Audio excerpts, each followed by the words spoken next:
Oi, pessoal, tudo bem? Eu sou David Varelo. Esse aqui é o podcast Desculpa o Atraso, um podcast sobre pessoas reais, mercado de trabalho e carreira. No episódio de hoje, eu já estou aqui com Maísa Vasconcelos e confesso para vocês que não tenho nem roupa para poder receber Maísa Vasconcelos aqui. E aí, Maísa, tudo bem? Tudo lindo. Bom, como eu sei que tá frio onde você tá, eu espero que você esteja bem agasalhado. Tá bem agasalhado, neném? Ai, tô sim. Pelo menos isso. Então tá ótimo, bora. Vamos lá. Algumas pessoas me perguntaram se é difícil e caro fazer podcast e sempre falo que não. Você precisa de uma ideia bacana, um computador, um microfone e um distribuidor que vai fazer com que seu programa fique em várias plataformas como Spotify, Apple Podcasts e vários agregadores de podcasts. Eu uso o Anchor como distribuidor, já que é intuitivo, robusto e o melhor de tudo, de graça. Ele ainda te ajuda na gravação e edição do áudio, é bem prático, rápido e ainda faz com que você ganhe dinheiro com podcast. É isso mesmo, ele te paga para usar. Perfeito, né? Baixe o aplicativo do Anchor gratuitamente ou acesse anchor.fm e comece hoje mesmo. Pessoal, então é isso. Se você quiser saber mais informações, você pode acessar o desculpapodcast.com.br.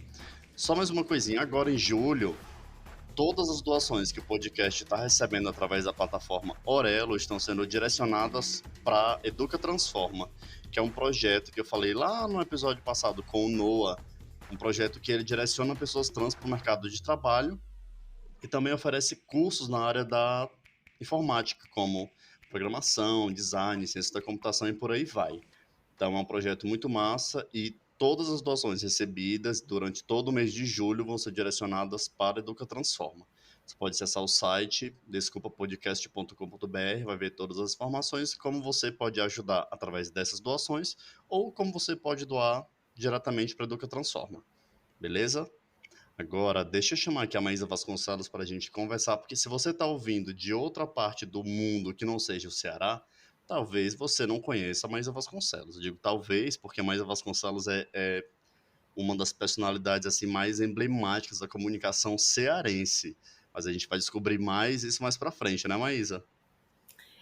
Olha, quiçá do mundo, né? Porque Pois é. assim, a gente tá aí nas redes já tem um tempo, né? Aquele Sim, o velho clichê era tudo mato quando a gente chegou, né? Então, justamente. O famosíssimo @Maísa na Blogô. Super famosinho. exatamente. Então, não sou somente aquele rostinho bonito da televisão, mas uma arroba na sua vida. Sim, exatamente. Me conta assim, Maísa, você sempre foi mais voltada para a comunicação desde os seus primeiros anos de escola? Não, não, de jeito nenhum.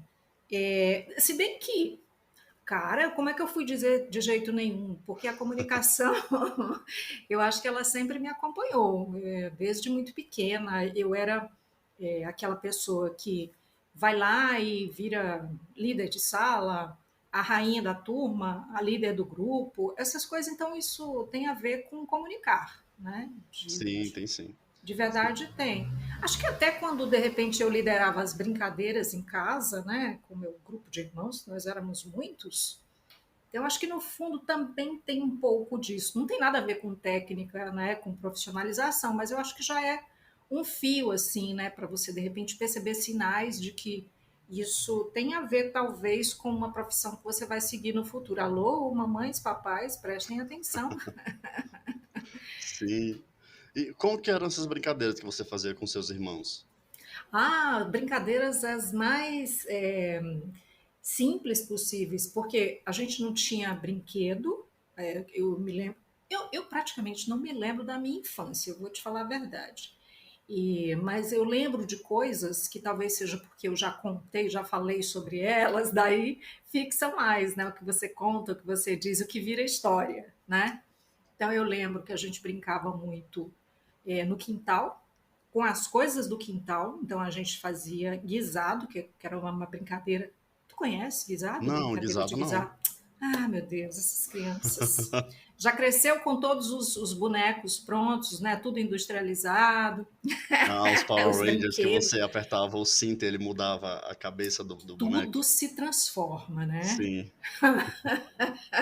É tipo o brinquedo que vinha no sanduíche, aí daí a primeira coisa que a criança perguntava, e ele faz o quê? sim, exatamente. Tinha que fazer alguma coisa, né? Tinha que fazer alguma coisa. Então, quando eu era criança, não tinha esses brinquedos industrializados. A gente fazia, pegava as tampas das panelas e fazia uma bateria. Vamos tocar a bateria, vamos amassar as Ah, panelas da minha mãe. É óbvio que eu levava cascudo, né? A gente fazia guisado nas panelas mesmo de casa, juntava todas as folhas do quintal e fazia de conta que aquilo ali era uma comida, né? Que ia ser distribuída igualitariamente. E a gente brincava com as coisas do quintal. Na rua, a gente brincava de pega-pega, de passa-anel, de carimba. Basicamente, eu me lembro dessas brincadeiras. Quase todas coletivas, porque, como disse, éramos muitos. Os primeiros irmãos, nós éramos 5, aquela escadinha, então 5 dá para brincar, né? sim, bastante. Isso era em Fortaleza? Em Fortaleza, porque eu sou do interior do Ceará, sou de Itapipoca, eu e o Tiririca. Mas eu vim de lá muito cedo, 1 ano e meio talvez, e aí a minha vida inteira foi em Fortaleza, de verdade, nunca morei em outra cidade. Ah, eu morei em Barbalha, no Cariri Cearense, mas foi a única vez. E aqui em Fortaleza, né? Priscas Eras, ruazinha de areia, Nossa, é uma deve coisa ter sido uma bem delícia, né? bem diferente, nossa, quintal grande, cheio de Sim. árvore, sabe? Uhum. Imagino. Como que você tem lembranças da tua escola? Tipo assim, sua matéria favorita, alguma alguma malinação? Ixi, eu lembro de muita coisa, assim. Eu lembro vagamente do grupo escolar, porque eu tenho uma lembrança de gostar de estudar a vida inteira. Eu gostava muito de estudar. E quando eu era bem pequena, eu lembro da minha mãe, que foi ela que alfabetizou a gente em casa nos primeiros momentos, né? A minha mãe, assim, semi-analfabeta, fui para a escola muito pouco, mas foi ela que ensinou a gente a ler ali no começo, a contar os números ali. Mas nós éramos muito pequenos quando ela ensinou isso. Eu acho que ela queria que a gente estudasse muito, que a gente Uhum. começasse cedo, né? Uma oportunidade que ela praticamente não teve. E aí eu lembro que quando eu fui para a escola, eu devia ter 6 anos, acho que era, porque tinha idade mínima, né? A gente não tinha a pré-escola como tem hoje, né? As crianças entram muito cedo na escola, né? Então, tinha idade mínima para entrar, mas quando eu entrei, eu lembro que a gente já sabia alguma coisa, sabe? Então, a gente não entrou do zero. Eu lembro do grupo escolar, primeiro grupo que eu estudei. Ah, era bom, tinha um pátio grande, uma árvore enorme assim no meio, né? Aquele pátio de areia também, tinha uma merenda escolar deliciosa, acredite. Eu lembro disso. E depois o colégio, quando eu saí do bairro, bem periferia, zona mesmo da cidade, uma família muito humilde, muito humilde. E aí eu fui estudar no centro. Cara, eu me sentia demais, ó, pegando ônibus. Pegar o ônibus era um acontecimento. Cidade grande, aquela coisa. Porque você morava lá na periferia zona, né? Uma coisa que era meio sítio até, e ia no caminho para o centro, era muito bacana. Eu tinha, acho que, 10 anos, quando eu e minha irmã mais velha, quando a gente foi estudar no centro. Era bom. Aí o grupo escolar e o colégio, e eu sempre fui boa aluna. Depois de um tempo aí surgiu a expressão CDF. Até para mim que eu era CDF, mas não era mala não, sabe? É, tanto que eu sentava lá na traseira, eu sentava na última fila com a cabeça escorada na parede. Mas sem bagunçar. Só um pouco, né? De vez em quando, assim. Eu ficava sempre atenta, mas eu gostava muito de estudar. E era boa aluna, sempre fui. Você já pensava em vestibular nessa época, quando você começou a se aproximar mais do ensino médio? Eu acho que a gente não pensava muito, não, sabe? Depois de um tempo que teve essa noia muito grande, assim, do vestibular. Agora, eu tinha em mente que ia estudar e provavelmente ia entrar numa universidade, numa faculdade, porque era mais ou menos isso que os meus pais queriam para a gente, né? Aquilo que eu te falei, que eles não tiveram muitas oportunidades de Uhum. estudar. Meu pai e minha mãe, né, muito novos, foi de trabalhar na roça. Depois meu pai foi para a cidade, batalhar, ganhar a vida, saiu do interior, né? E foi para a cidade. E eu tinha isso na cabeça, que eles queriam que a gente estudasse. Tanto que eles falavam assim: primeiro você vai se formar, depois é que você vai trabalhar. Olha que louco isso. Uhum. Hoje em dia é muito bizarro a gente pensar nisso, né?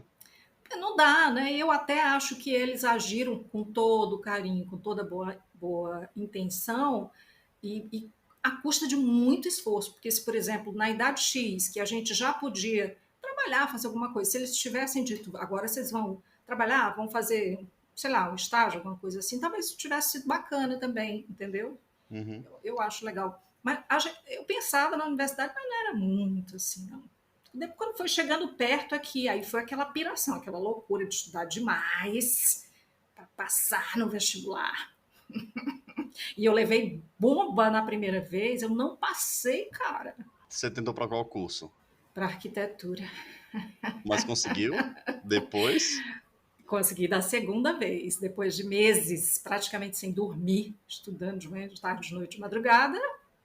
Aí eu passei da segunda vez, na primeira não passei. E o que foi essa risada quando você falou arquitetura? Porque era muito difícil. É muita ousadia, entendeu? Era muita ousadia, como te disse, uma, uma família muito simples, né?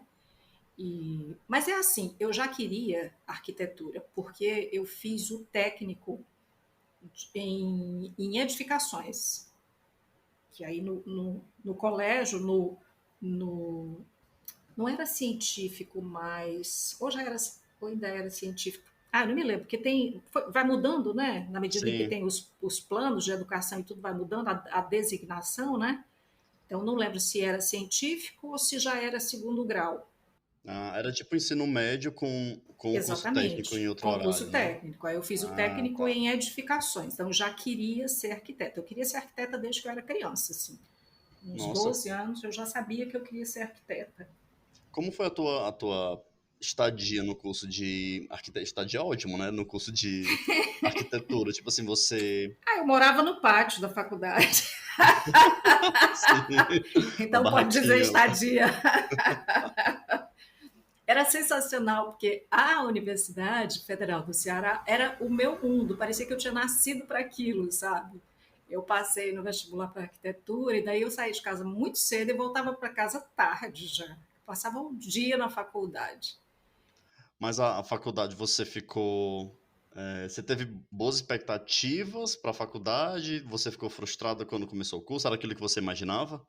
Era assim, eu fiquei muito feliz, fiquei muito feliz. Eu me sentia muito bem, eu achava que era aquilo mesmo, os professores, o jeito largadão da faculdade, sabe? Um pátio cheio de mangueiras, as histórias mais incríveis, as festas, sabe? Tinha coisas assim, era tudo que eu queria. O DA, né, que o diretório acadêmico, que era, nossa, figuras incríveis tinham passado por ali, sabe? Então, para mim, era tudo que eu queria. Mas acabou que eu abandonei a arquitetura. Em qual semestre? Na verdade, eu engravidei, sabe? Adolescente. E ficou meio barra, assim, né? Porque a mamãe disse assim: ah, é? Foi se danar? Agora te vira. Daí eu tive neném e eu não tinha com quem deixar. Aí foi meio barra no início, sabe? Eu fui deixando. Eu cheguei a fazer disciplinas do terceiro semestre, mas eu abandonei por ali, sabe? Uhum, entendi. Terceiro, quarto semestre, uma coisa assim. Ah, tá. Como foi que a comunicação chegou na tua vida? Chegou ainda quando eu estava na faculdade de arquitetura, que tinha um colega do diretório acadêmico, que sim, eu fazia movimento estudantil, e desde que eu entrei, no primeiro semestre, eu acho que eu já estava no movimento estudantil. E atenção, a comunicação está aí, né? Porque era eu Uhum, que falava, eu que passava nas salas dando os avisos, eu que falava nas plenárias e tudo, né? E aí tinha um amigo do curso, né? Que ele dizia: Maísa, isso aqui não é pra gente, não. Vamos deixar isso daí, porque eu queria ser urbanista, né? Eu não queria ser arquiteta de projeto de mansão, essa coisa, né? Tinha uma coisa mais. do coletivo, né? Sei lá. E daí ele falava, esse daqui não é pra gente não, vamos sair, vamos deixar o curso, a gente faz vestibular de novo. Eu, cara, não vou passar, não vou deixar, não tem nada a ver, ó, já tô sei onde, não vai fazer me desandar a vida, não. Fica na tua.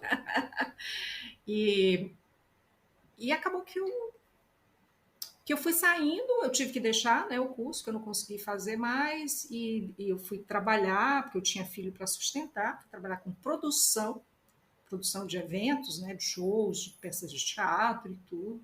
E tal hora eu estava cansada de trabalhar com produção, eu tinha que, às vezes, em eventos mais demorados, mais complexos, às vezes eu passava 3 dias sem ir em casa, sem ver meu filho, portanto, né? Nossa. Porque tinha que era minha casa dos meus pais na periferia, né? Longe de onde aconteciam as coisas. Às vezes eu dormia na casa de amigos, mais perto e tudo, né? Da Ah, sim. produção, entendeu? E aí acabou que eu estava muito cansada já dessa vida de produção e pintou um curso de para radialista do sindicato de radialistas e eu fui fazer o curso e aí nunca mais eu saí da comunicação, nunca mais eu larguei o microfone. Mas aí foi a partir do curso que você começou a trabalhar na área, você conseguiu algum Foi, estágio, foi? foi, porque para fazer o curso de radialista, você tinha que ser indicada por alguém de um veículo, né? Assim, indica e diz, eu assumo dar estágio, né? Essa pessoa faz o curso e aí na minha empresa, essa pessoa vai estagiar. Eu acho que ainda é assim, sabe? Quase uma carta de indicação, né? Exatamente. É bacana porque você já sabe, né, que vai fazer alguma coisa, nem que seja só um estágio, quando o estágio acabar, você te vira. Mas é legal, né? E foi assim, ele me indicou. Aliás, ele morreu agora, o meu padrinho, o Augusto Borges, que é uma figura muito conhecida no Ceará, um dos primeiros nomes, né, do rádio, muito, muito conhecido, uma figura emblemática, né? E, e foi com a indicação dele, ele estava abrindo uma rádio, olha as coincidências, e eu fiz curso para radialista e já fiquei estagiando na empresa. Na verdade, não era estágio, não, era valendo mesmo, viu? Nossa, já começou assim. Valendo, a rádio estava abrindo, a gente entrou na fase experimental, aquela que está ali, toca música, música, música, era só música brasileira, 100% da programação. E daí, vez ou outra, você entra, dá uma notinha, dá uma notícia, e aí depois os programas já entraram no ar, depois de talvez um mês, mais ou menos, de fase experimental, a gente já entrou no ar.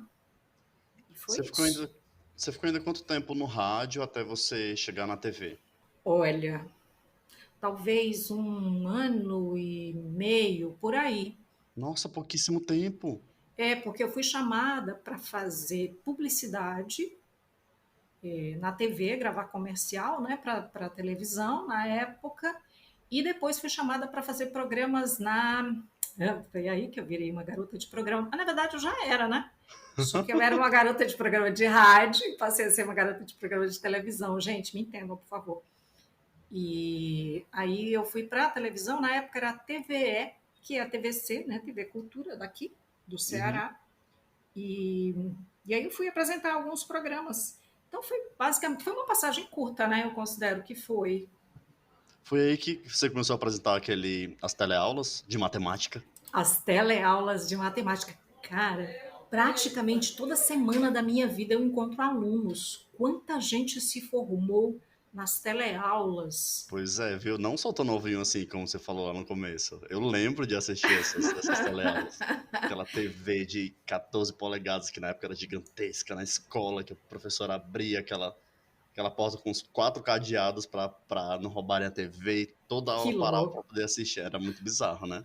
Bizarro.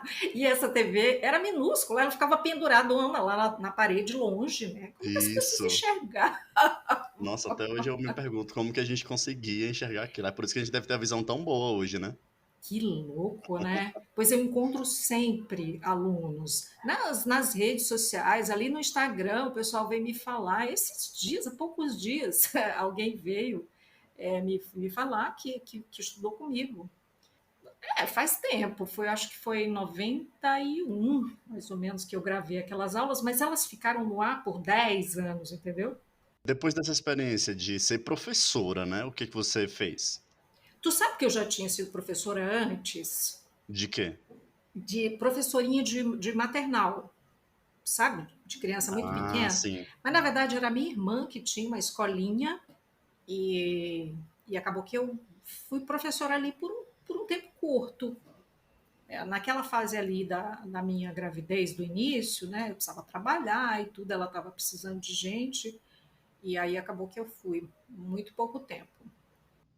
Assim, logo depois da arquitetura, né? Depois que eu larguei a arquitetura. O que foi que aconteceu com você depois de ser professora de teleaula? Depois que eu fui professora de teleaula, aí, depois de algum tempo, que aquilo ali era freela, né? Era uma coisa que não era freela. Eu era chamada para fazer projeto e pá, aquilo ali parava. Acabou que eu fui trabalhar com campanha política no Amapá, fazendo Nossa, programa de televisão da campanha política. Era muito louco, sabe? Muito forte, no outro lugar completamente diferente, uma realidade totalmente diferente. Eu estava lá na rua fazendo o programa de televisão. Uma experiência muito rica, muito incrível, sabe? E aí, em determinado momento, depois que eu voltei, estava lisa, não tinha grana, não tinha trabalho. Essa coisa de viver de freela é legal, mas tem hora, né, que que bate, né? valei-me, não tenho grana para o próximo mês, né? E aí eu fui chamada para uma emissora, na época a TV Jangadeiro, no Ceará, e me chamaram para fazer tipo um teste. Um teste, que esse teste não era exatamente um teste, porque era valendo. Nossa, era quase um piloto, né? Cara, me botaram no ar, eu não sabia que eu estava ao vivo, eu só soube depois, entendeu? Eu achei que era um teste, eles estavam gravando a minha participação, nada, já tinha ido pro ar. Eu não acredito. Juro! Tu já pensou se eu tivesse falado uma bobagem, feito alguma Nossa, coisa, se eu tivesse desmaiado no ar? pois é. Mas esse já foi o teste pro Na Boca do Povo? Foi, Hum. exatamente. Fala pro pessoal que tá ouvindo que não conhece o que era o Na Boca do Povo, o que era o programa. O Na Boca do Povo era um programa que, na época, eles chamavam de uma revista eletrônica, e que era mesmo, né? Na realidade, o revista eletrônica foi uma designação que só veio um pouco depois, mas era um programa que era para ser um programa feminino, porque tinha-se isso, né? Era um programa feminino, ou seja, um programa voltado para as mulheres. Curiosamente, era um programa feito por homem. Então, eles me Hum, chamaram porque queriam uma mulher, né? Mas aí era o casal, éramos um casal, né?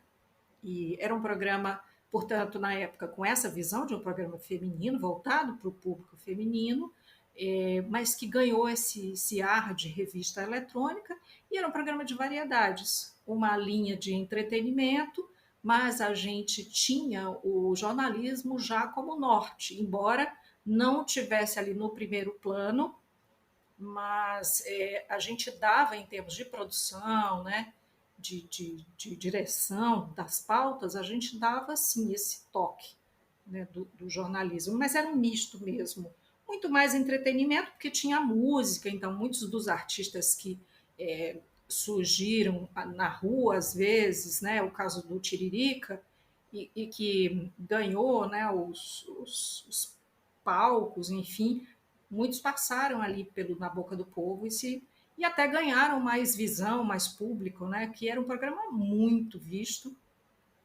tinha uma audiência muito legal e era basicamente isso. Uma linha de entretenimento, mas com foco em serviço, né? A gente chegava muito junto das pessoas, era bem bacana. era muito próximo do povo mesmo, né? Como o próprio nome Sim, do programa já dizia. sim. Eu lembro que tinha uma época, essa coisa de serviço, eu lembro que tinha uma época que foi mais quando eu entrei mesmo. Depois ele, eu acho que ele ficou mais fresco depois que eu entrei.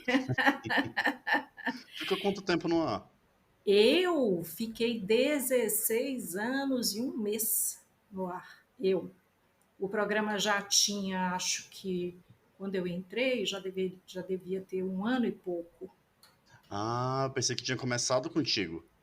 Não, quando eu entrei já tinha um ano e pouco. Ah, Inclusive, quando eu estava lá, tinha uma época que eu comecei a pensar que a gente deveria ter inscrito no Guinness, porque que eu soubesse, na época, não tinha nenhum programa de televisão com as características dele exibido ao vivo diariamente, de segunda a sexta. Então, tinha os programas semanais, que eram longevos e tal, mas ele é longevo. Longevo é uma palavra velha, né, cara?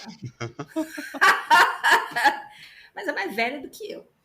Então, eram programas que estavam no ar há muito tempo, mas eram programas semanais e tal. Mas como ele, o Na Boca do Povo, não tinha nenhum. E no ar há tanto tempo, sabe? Então eu tinha na cabeça assim que, poxa, esse programa vai fazer 18 anos no ar, bora botar isso daí no Guinness. Ah, eu rodei antes. mas aí depois você também foi apresentar programas que tinham uma característica bem parecida, né, com o Na Boca do Povo. É porque na realidade eu saí do Na Boca do Povo, mas ele não saiu de mim. Porque no fundo eu acho que muito do que ele era uma construção também minha, né? Que eu estava lá e você acaba virando a cara daquilo ali. Então, as outras emissoras que me convidaram depois, elas disseram: não, a gente quer você. Então, se você tem muito essas características dessa conversa com o telespectador e tal, acaba que eram programas parecidos, né? Eu acho que talvez seja aquela coisa da pessoa que vai fazer sempre o personagem era eu. Ou fazendo o papel de você mesma. É, não é porque diz assim que é ator e atriz que faz sempre o mesmo personagem? Não, mas você é totalmente versátil, tanto é que depois de você fazer alguns desses papéis, né, na apresentação de programas na TV, você foi para programa no rádio, tem a mesma pegada do programa, só que você falou lá no começo que o Na Boca do Povo ele era um pouco mais de Entretenimento. isso, e tinha um pouquinho de jornalismo, né? E você começou Uhum. e hoje você faz o contrário, né? É jornalismo, aí a gente traz um pouco de entretenimento, porque os programas jornalísticos, eles passaram a trazer o entretenimento também, né? Tudo virou um grande meme, né? A vida, nós viramos um grande meme. Então, o jornalismo de uns anos para cá, mesmo a bancada dos telejornais, passou a ter uma coisa mais conversada, né? Para se aproximar um pouco mais da audiência. Eu vim para o jornalismo e eu levei tanto tropeço, dei tanto tropeço no rádio, porque a linguagem, né, cara, é diferente. Então, eu ainda tô, né? Qual foi o principal ponto que você pensou assim, nossa, eu nunca vou me acostumar com isso, eu nunca vou me acostumar com isso? Não, de nunca não, porque nunca é muito tempo, né? Sim, sim. Não, eu acho que não teve nada assim que eu nunca vou me acostumar com isso, mas tem umas coisas que são difíceis. Por exemplo, é, Será que isso da gente, antes da gente gravar, pra quem não sabe, a gente grava só com voz. E quando a eu gente ia dizer começou, isso. mas eu falo, nossa, é muito estranho não conversar com pessoa sem ver a pessoa do outro lado. É porque assim, na televisão você também não vê a outra pessoa. No entanto, a linguagem, você fala como se você estivesse ali. As pessoas dizem, mas parece que tá na sala lá de casa, conversando com a gente. Sim, É isso, é a linguagem. Então, por exemplo, no início, quando na verdade eu voltei para o rádio, né? Mas quando eu comecei no rádio, eu tinha a coisa de dizer, você vai ver agora, oi, alô, você não vai ver, você vai ah, tá. ouvir, né? Então a associação com a imagem era muito forte. O que aconteceu é que o rádio virou com imagem, o rádio passou a ter imagem. O que já facilitou. Facilitou numas, né? Porque eu tinha saído da televisão, porque eu já não queria mais essa coisa da imagem para minha vida todo dia. Essa coisa de que tem sempre uma câmera ligada e tem sempre alguém lhe olhando. Eu decidi que eu queria dar um tempo daquilo, dar um tempo de verdade, eu queria sair. Aí fui para o rádio. Eu não me acostumei no início, porque olha, eu vinha de quantos anos de televisão? Mais de 20 anos. Sim. E aí, no início, eu tomei um susto grande, mas quando eu me toquei, cara, tá lá as câmeras, o streaming tá. A gente está no Facebook, a gente está no YouTube, a gente está no Twitter, então tudo tem imagem. Eu digo, rapaz, não tem condição, não. Quis sair da câmera, mas a câmera não saiu da sua Não frente, me né? larga. Mas eu senti falta, essa coisa de. Né, isso que eu te disse no início. Não dá para a gente gravar com imagem. Sim, a gente tentou. A gente continua gravando sem imagem, tá, pessoal? Mas a gente tentou. A gente tentou. Mas assim, não são empecilhos, não, né? Eu acho que quem está começando hoje, que já está vendo isso, como está acontecendo, vai ser muito mais fácil, né? Eu tive esses sustos, assim, né? Essa coisa que você vai tentando pegar o ritmo, né, da coisa. E para quem está começando agora, não, já é tudo isso mesmo, é câmera ligada e vai, né? Fazendo tudo junto ao mesmo tempo. Sim. Já que a gente já tá se aproximando mais de uma parte que você começa a dar dicas mesmo para pessoa que tá pensando em começar a trabalhar com rádio, ou gente que tá pensando em fazer jornalismo e tal. O que que você enxerga no rádio como um atrativo para o jovem jornalista ou para a jovem jornalista hoje? Eu acho que o rádio é assim, o rádio se adaptou lindamente à internet, porque a televisão demorou um pouco mais, a televisão ficou brigando com a internet no início, sabe? Na minha percepção, né? Tanto que quando eu saí, é porque eu estava meio cansada, eu digo, meu Deus, eu estou em crise com essa moça, essa televisão. E ela não está percebendo o que está acontecendo, sabe? Essa revolução que está acontecendo na comunicação. E o rádio pegou, segurou assim na mão da internet e foi, né? Então é um veículo muito ágil, sempre foi, né? E agora junta essa coisa de estar em diversas plataformas, então não é só o radinho que eu tenho na minha casa, eu acordo de manhã, a primeira coisa que eu faço é olhar o celular, tudo bem, mas aí eu levanto e eu ligo o rádio. Então, eu tenho sempre o rádio ligado ali. Mas a gente está no computador, no notebook, a gente está no celular, né? A rádio está em qualquer lugar, né? Para onde você for. Tem vários suportes diferentes. É um meio ágil, é esse meio que permite você, por exemplo, agora tem o lance do podcast, então a gente está fazendo uma entrevista, daqui a pouco essa entrevista já está lá cortadinha para a pessoa ouvir no horário que ela quiser, pode salvar, pode enviar, né? Então essa adaptação foi muito benéfica para o rádio. Então eu acho que quem está começando sabe que tem essa possibilidade, né? Mas também tem a coisa do texto curto, do texto direto, da precisão, né? E da conversa, né? Que é uma conversa. O rádio acaba sendo essa conversa. Tem alguém do outro lado que está ouvindo você, que está dando essa resposta de imediato, e tá no trânsito, está lhe dizendo que acabou de ter uma barruada. Barruada é colisão, tá, gente? Hoje em dia tem gente que manda áudio pelo WhatsApp, né, para O falar, olha, tempo aconteceu isso aqui. todo. A gente trabalha com o WhatsApp o tempo todo, então a gente tem esse olho na rua junto com a gente, né? E as pessoas, de fato, elas querem se sentir dentro, participando, né? Os ouvintes que participam. E aí mandam imagens, a gente já joga nos perfis, nas redes, né? Então, eu acho que quem está começando hoje tem essa possibilidade, já sabe que de alguma forma vai também produzir para essas plataformas distintas. Tem sim as diferenças de linguagem, mas o que une tudo, eu acho que é essa agilidade e o texto muito rápido, preciso, direto e em ritmo de conversa, em tom de conversa. Né? Basicamente é isso. Massa. Vamos fazer assim, aproveita e deixa um alerta para as pessoas e me conta o que que é a parte, se tem alguma partezinha chata de você trabalhar com rádio hoje. Deixa ver. Tu acredita que hoje o que eu estou achando ruim é que a gente tem pouco tempo, parece que a gente tem pouco tempo. É tudo muito apressado, né? É tudo muito rápido, é tudo muito. é, Sei lá. Eu gosto das entrevistas um pouco mais longas, que você aprofunda um pouco mais, né? No entanto, a gente também vive essa coisa da internet, que tudo é muito perecível, tudo é muito curto.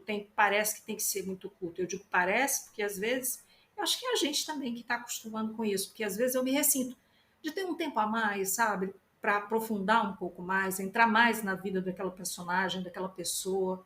Inclusive, possibilitar quem está ouvindo, mandar mais pergunta, também entrar mais fundo, sabe? Então, às vezes, eu acho que a gente está embarcando muito nessa do fluido demais, rápido demais, perecível demais, e a gente perde, talvez, a oportunidade de ir mais fundo em algumas coisas, né? Mas, sei lá, vai ver que isso muda, né? Não, mas faz total sentido. Acho que faz total sentido. Deve ter uma linha muito tênue entre essa objetividade, né, para a gente passar uma Uhum, informação muito rápida, e essa uhum. não objetividade para a gente poder ter um tempo maior para poder conversar, É, explorar mais, como você mesmo falou, né? mas acho que a gente vai chegar a um momento em que, opa, peraí, né? Vamos assentar aqui e ver em que linha, para que linha, para que lado que a gente segue, né?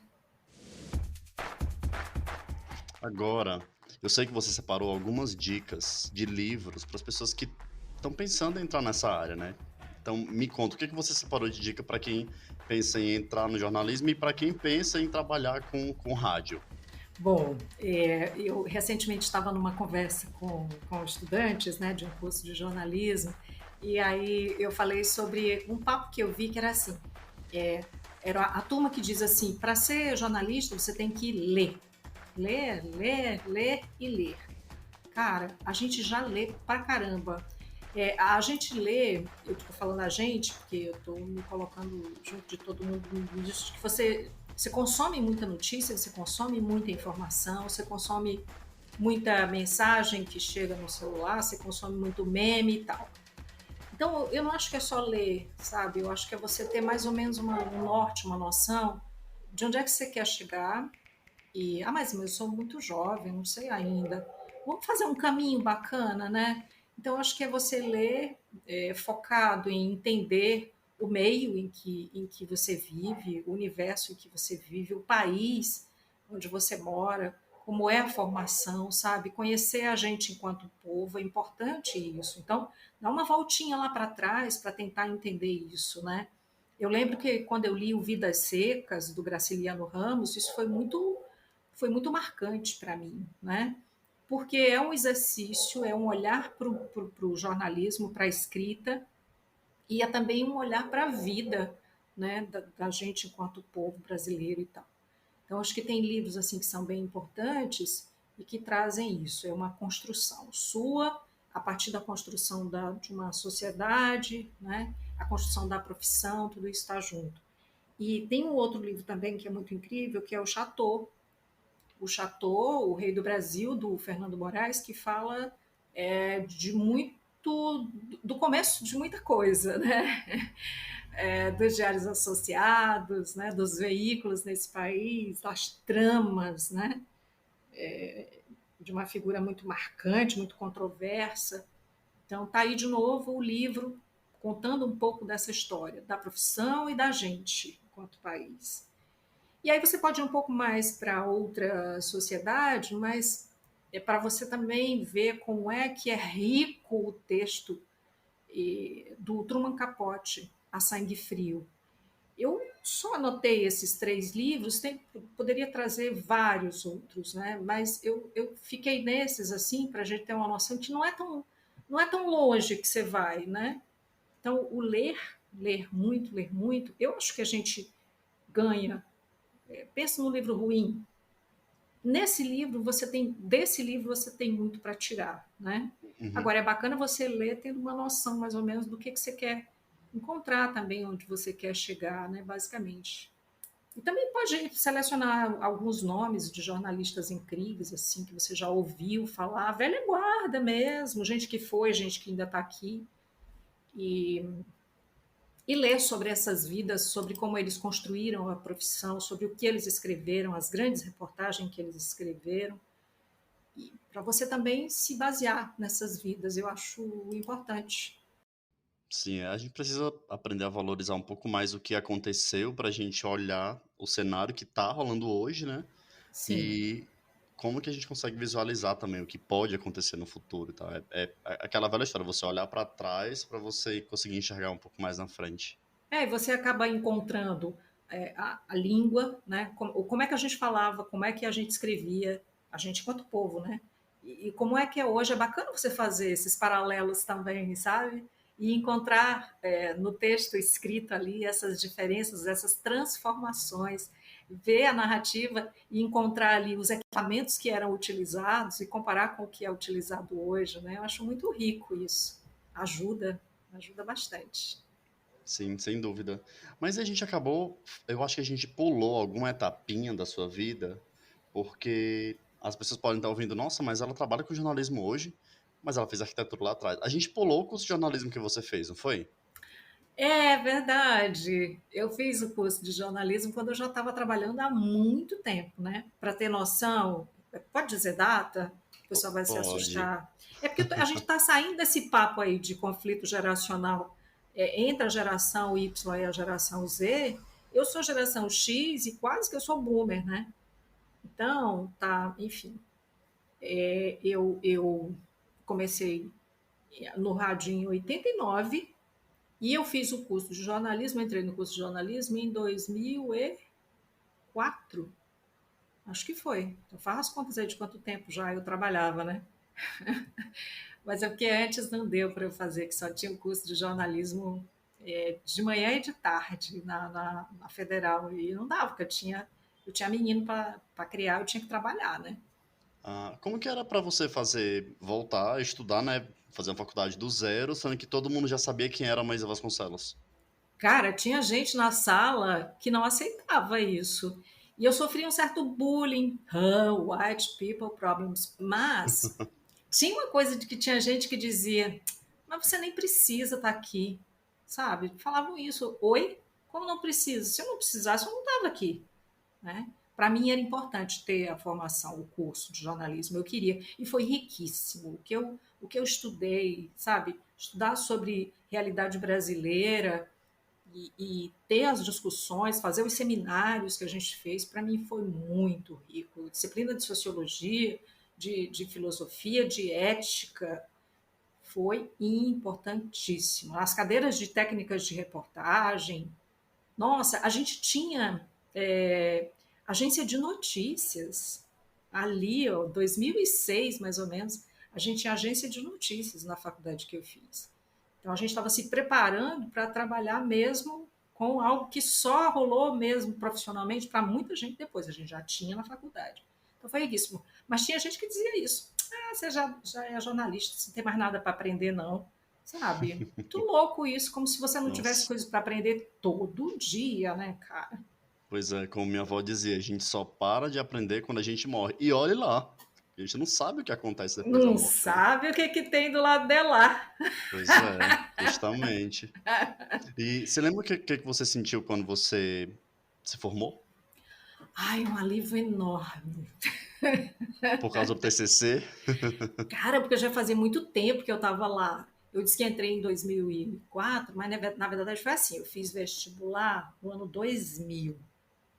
Aí eu passei para marketing. E aí eu fiquei fazendo marketing. Quando foi um ano depois, entrou a turma de jornalismo, que não tinha quando eu fiz vestibular, entendeu? Não tinha na faculdade privada, de noite, como eu podia Tá. fazer. Aí, quando pintou a turma de jornalismo, eu pedi transferência. Então, eu acho que eu entrei em 2002. Sendo que eu formei em 2008, o pessoal me olhava, sabe? Já quer dizer, eu estava 6 anos, porque eu fui fazendo devagar umas disciplinas, né? Eu fiquei doente, cara, uma época. E aí, eu subi a rampinha para ir para a sala de aula. Aí, teve semestre que Oi, professora, boa noite. Que bom que você é professora aqui. Eu digo, não, eu sou aluna. Aí, quando eu me formei, eu senti um alívio gigante. Mas hoje você agradece toda essa tua trajetória, esse tempo que você levou, não só para se formar também, né? Mas até para captar, aprender um pouco mais Para essas... depurar, né? Muita Isso, exatamente. coisa. Eu acho que no fundo, eu não precisava ter passado exatamente por tudo que eu passei, porque tem umas coisinhas assim que a gente, né? Esse pessoal que diz assim, ah, se eu pudesse, eu faria tudo de novo, do mesmo jeito, Nossa, passaria Deus pelos me mesmos livre. perrengues. Não, de jeito nenhum, eu tiraria muitos dos perrengues, mas foi importantíssimo fazer o curso. Eu queria muito, considerava e considero hoje que é bem importante. Mudou muito a grade depois que eu fiz a grade dos cursos de jornalismo. Quando eu fiz, eu acho que ainda era mais voltada para a parte mais teórica, sabe? A gente tinha mais. Aí, de repente, virou tudo muito mercado. Os meninos já querem estagiar no primeiro semestre, cara. Não, eu acho que não é por aí, não, sabe? É legal também você conhecer todo o caminho, né? Porque hoje eu tava falando com outra pessoa em outro episódio que uma das dicas que o cara deu foi a seguinte: não queira começar recebendo 10 salários no seu primeiro estágio, porque não é assim. A gente precisa, por mais que a gente veja hoje, acho que por causa das redes sociais, as pessoas comemorando mais conquistas no trabalho, tem todo um caminho que é importante a gente percorrer, né? Para poder até valorizar cada conquista pequena que a gente tem no futuro. Olha, seria lindo começar ganhando 10 salários. Eu acho que a gente merece. Mas eu acho também que não pode, por outro lado, começar não ganhando nada. Sabe que às vezes eu vejo no jornalismo é uma coisa muito maluca, porque primeiro a gente é uma categoria que é muito desunida, só para falar mais um clichê, é uma categoria desunida, fala a verdade. Né? Não tem assim uma coesão para buscar conquistas e tudo e tal, né? Aí, por exemplo, tem nessa coisa de você ser multiplataforma, né? Fazer tudo, Uhum. tem uma moçada, uma galera que acha que é isso mesmo, que tem que fazer tudo e vai dando, abrindo muitas portas para um trabalho muito precarizado, sabe? E já começa precarizado. Então, acho que tem que tomar um certo cuidado para você valorizar-se, saber que você vai fazer o seu posto também, que existem etapas, como você está dizendo aí, né? Etapas a cumprir. Muita gente já quer fazer o estágio no primeiro semestre, porque senão não tem também como pagar a faculdade, né? Então tem todas essas questões, mas é importante você saber que o seu trabalho, não importa o tamanho que ele tem um valor e você tem que ser remunerado de uma forma decente também, né? O estagiário, a estagiária, tem que atuar como estagiário, como estagiária, e não como profissional que está assumindo um posto que era para ter um profissional ali. Está entendendo? Acho que tem que ter essa noção também de si enquanto profissional, né? De como é que você vai construir esse posto que você vai ocupar. De você começar na sua carreira consciente disso também, que as suas ações, elas ajudam a formar a categoria ou ajudam a, né, sei lá, sujar para muita gente que vem depois, né? Sim, sem dúvida. Maísa, a gente está se aproximando do final. Tô com um peso no coração enorme para te dar tchau, mas não vai ser agora, agora, agora, tá? Nada besta, Fala pro mas a gente. pessoal, Ah, fala pro pessoal que tá ouvindo, como que as pessoas conseguem te encontrar, onde que as pessoas conseguem te ouvir hoje em dia, como é que dá pra gente encontrar a Maísa Vasconcelos nas redes sociais, enfim. olha, tem muita gente que vai ali no Instagram, especialmente quando o pessoal do meu país, Ceará, do Fortaleza Ordinária, faz uns memes ali que me coloca, né? E aí diz assim, ai, tanta falta eu sinto de você na televisão. Eu digo, besta, a gente se encontra no rádio. É mesmo que ser na televisão, porque ó, você sintoniza, baixa o aplicativo, o Povo CBN, e a gente está se ouvindo. Quer ver? Vai no Facebook da Rádio O Povo CBN e do O Povo Online. Todo santo dia, de 3 às 4 da tarde, eu estou no ar. Com imagens e tudo. Pro mundo todo. Para o mundo todo, quiçá em Marte, como Sim, se o mundo fosse só a Terra. Não, e os planetas aí, com as letrinhas, que a gente não sabe o que os caras estão fazendo. Vai ver que eles têm mais tempo do que a gente e ficam lá, né, sim. bisoiando o que esse pessoal estranho terráqueo está fazendo. Então, também Maísa na Blogô. Blogo, não é na Globo, é Maísa na Blogô. Nem na Globo, nem na Globe, é na Blogô. Na Blogô, porque era de blogosfera, é a nova. Sim. Ó, você que tá ouvindo, eu vou deixar esses links, tanto dos livros que a Maísa indicou, quanto onde você consegue encontrar a Maísa na descrição lá no site, tá? Ah, e só mais uma coisinha que eu acho massa, um projeto que eu fiz, que já tem uns anos, mas está lá no Instagram, que é o @fortaleza365. Você pode ir lá e saber um pouco mais dessa cidade maluca, essa cidade que muda todo dia. E é um projeto muito massa que eu fiz, está lá para você ver.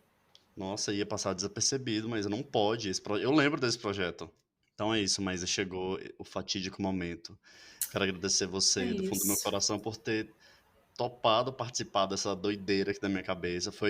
Eu de verdade descobri muita coisa que eu não sabia e tô muito feliz, muito, muito feliz. E espero que você também tenha curtido tanto quanto eu curti. Curti demais. Desculpa o atraso, porque eu demorei demais para responder. Fiquei enrolando, tirei férias, sumi, mas aí, Isso saiu. desapareceu. É. Não, mas foi ótimo. Muito obrigado, Maísa, de verdade, por ter participado aqui dessa loucura. E espero que a gente possa se encontrar em outros momentos por aí. Na praia, um calorzinho. Este podcast faz parte do movimento LGBT Podcasters. Conheça outros podcasts através da hashtag LGBT Podcasters ou do site www.lgbtpodcasters.com.br.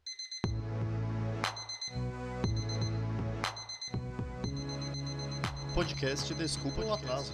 Desculpa o Atraso.